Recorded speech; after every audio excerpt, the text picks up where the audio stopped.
In American culture, a lot of kids are missing out on what God is doing in the world and what he's even doing in America. We're such a distracted culture. And so my prayer is that they're gonna see God at work all over the world here, and it's gonna ignite a hunger in them to say, okay, there's bigger stuff going on.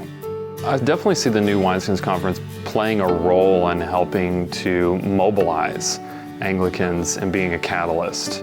I think it's important to have gatherings like this that we can come together, not just for networking and building relationships, obviously that's like a huge part of it, but also just to recognize that we are in unity and love with one another, that we have support all over the world.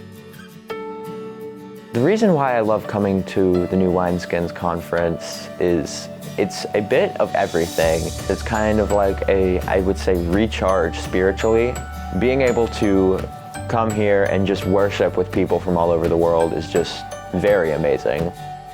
As a parent with 4 kids, it is certainly a blessing to know you are putting your children in a place where they are going to be loved and shepherded and discipled and not just dropping them off. And I'm just praying God will captivate them for something bigger, for his purposes, that they could realize his kingdom is bigger than they thought and more beautiful and worth being a part of. There were 61 countries and 2,000 people either there in person or tuning in online. And that was just really moving for me to think about the unity of the body of Christ in this place.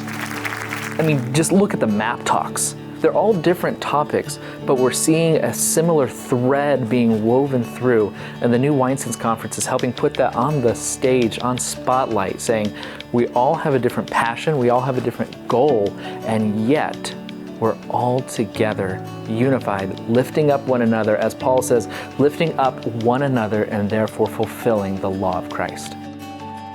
I feel kind of already closer to God this conference. I would like to be on a mission at some point. I do not know where, but I've gotten that desire from this conference. I think the Anglican Church could become one of the greatest missional movements in the postmodern world. Young people, a lot of people my age, like by default, we're missional. You know, we want to connect with people and tell them, you know, what Christ has done for us. And then adding in tradition and the liturgy and the sacraments with that, I think there's real potential for like an explosive missional movement that I think has already begun.